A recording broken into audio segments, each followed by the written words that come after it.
The Causes of the Seasons, presented by Bailey Gorgal. Have you ever wondered why we have different seasons throughout the year? Why is it hot in one part of the world and cold in another part? These questions will be answered in this video presentation.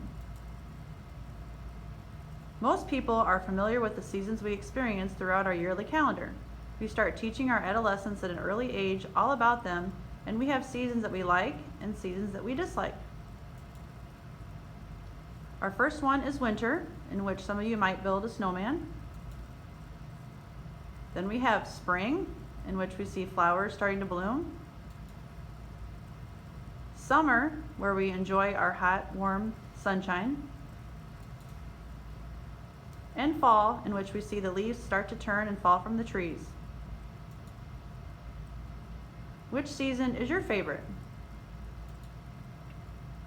The seasons give us something to look forward to. For example, in the summer, we enjoy hot, longer days, taking advantage of the sun and warmth from it. We might go swimming in a pool or take a nice bike ride. During the winter months, people who like this type of weather will take advantage of shorter, colder days. They might build a snowman, go skiing, or stay inside and drink hot cocoa. The sun and the seasons are linked, but how?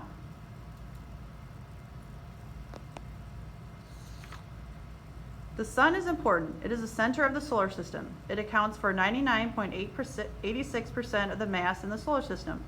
Over 1 million Earths could fit inside the sun. The sun is almost a perfect sphere. The orbit or the path of an object follows around another object, such as a star. Our planet Earth revolves around the sun, making the orbit once every 365 days a year.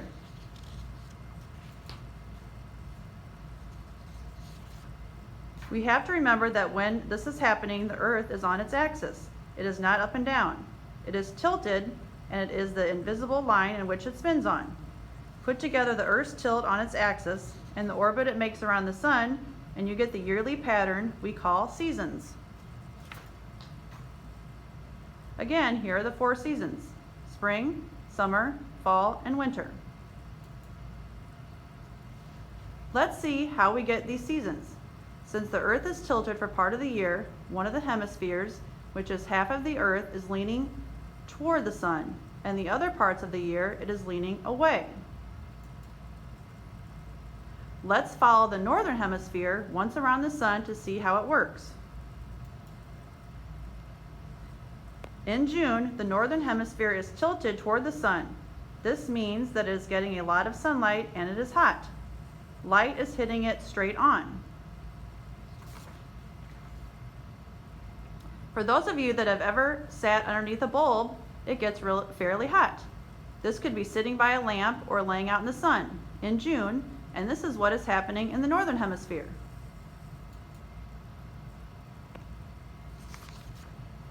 In December, the northern hemisphere is tilted away from the sunlight, and light is hitting it at an angle. This indirect sunlight certainly means colder temperatures and shorter days. During these days, many of us spend our time inside by a fire or watching a movie while staying nice and warm. How can the angle of the sun's light make a difference between hot and cold? Have you ever played with a flashlight when all the lights are off in a room and pointed up at the ceiling or at the floor? You get a circle that is a bright light. That is how sunlight hits the northern hemisphere during summer, bright and is intense. Another trick you might have done with your flashlight is to shine it down on an object such as a desk or at an angle on your ceiling. The light isn't as intense as the previous way you use the flashlight. This light experiment is like the sunlight we get in the winter. What about spring and fall?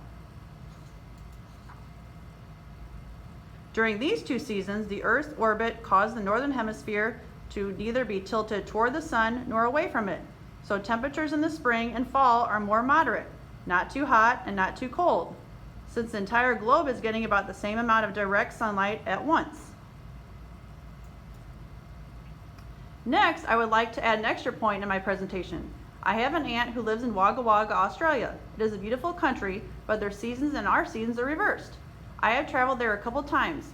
I have gone in December and it is hot then, and I have gone in June when it is cooler there. In December to February, they experience summer and have very hot weather. In March to May, they have their fall, and in June to August, they have winter, and their spring is September to November. But why does this happen, you may ask? The main reason why this is different than the United States is that we are in the northern hemisphere and Australia is in the southern hemisphere. It has to do with the tilt of the earth as it revolves around the sun. Summer happens in the hemisphere tilted towards the sun, and winter happens in the hemisphere tilted away from the sun. In summary, the season that you're experiencing right now is caused in part by the amount of direct sunlight you are getting.